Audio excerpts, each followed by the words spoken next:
We have lived in the shadow of the wall for more than a year. It cuts through the heart of Berlin. We have learned to live with it.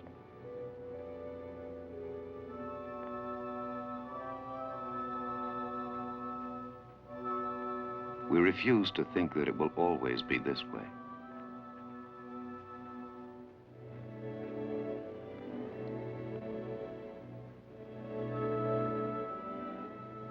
In the beginning, we waved across the wall to our families in East Berlin.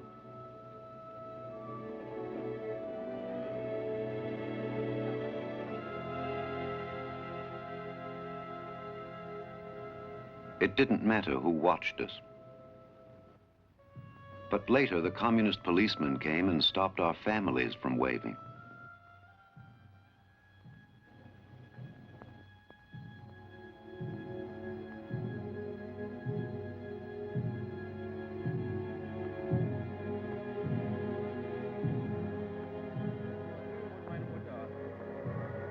My mother lives over there.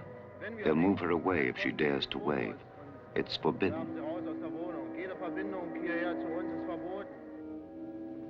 I speak to my children in East Berlin with hand signals, making certain the guards are not watching. I don't want them to harm my family. We have become good with our signals.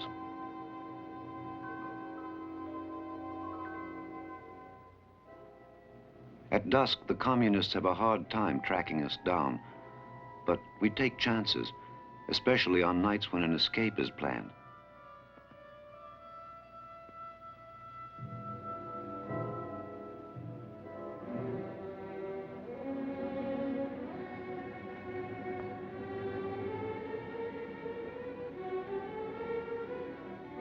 In the beginning, many people escaped in broad daylight by jumping out of windows facing the western sector of the city.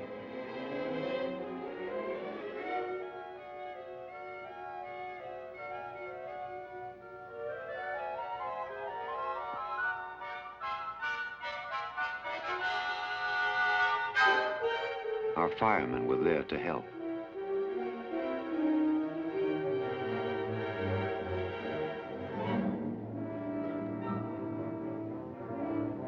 We remember the woman being held by communist guards to prevent her from joining her family.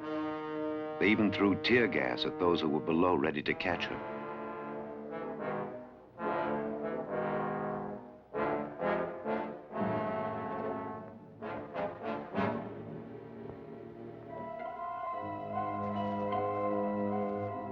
That's when they decided to extend the wall and cut access to the buildings facing West Berlin.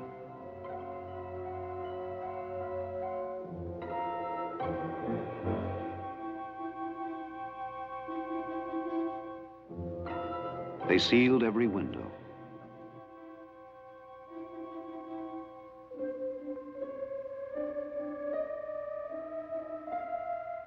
Many bricklayers came over to our side of the wall rather than do that kind of job.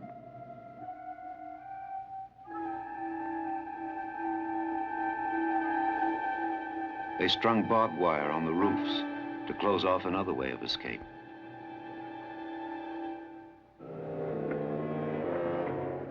Many homes along their side of the wall were razed.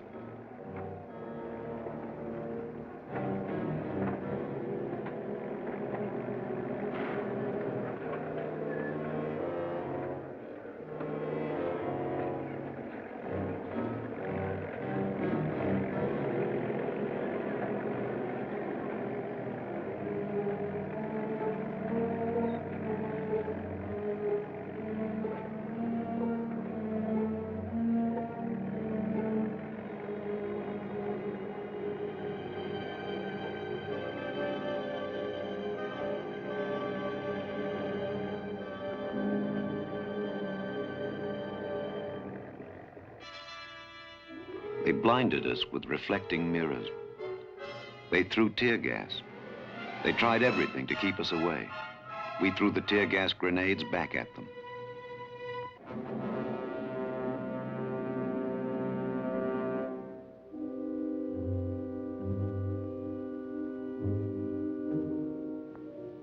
laid minefields in the countryside. They increased their patrols. They planted new watchtowers. But we watched them too, and soon learned their weak spots.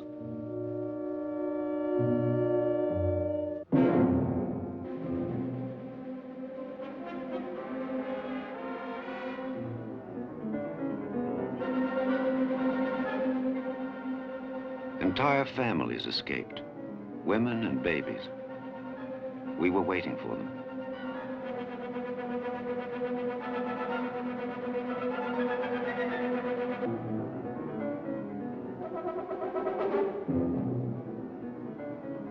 "12,000 people escaped in the first year of the war.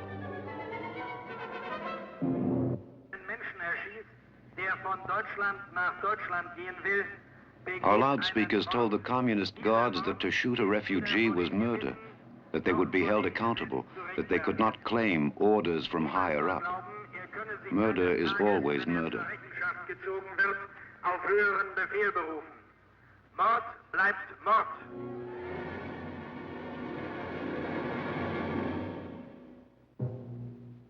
On a Friday afternoon, they shot an 18-year-old boy as he was trying to scale the wall into West Berlin. They let him bleed to death on their side of the wall. Then they took his lifeless body and took him away. His name was Peter Fechter. He was an apprentice bricklayer.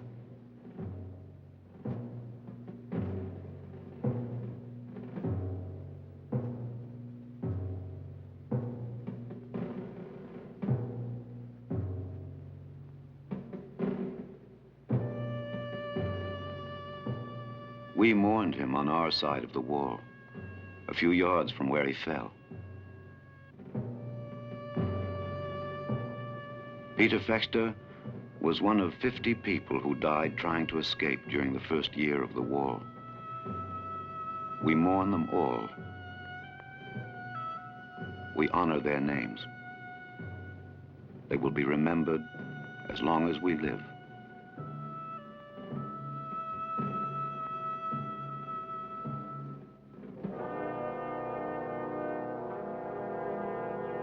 At 12 o'clock on August 13th, on the anniversary of the war, West Berlin paused for 3 minutes of silence.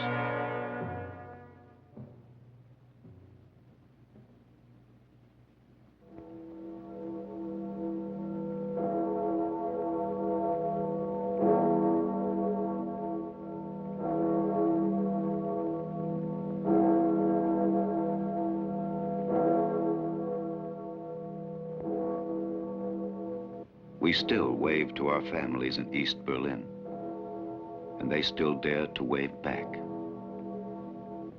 We cannot be together.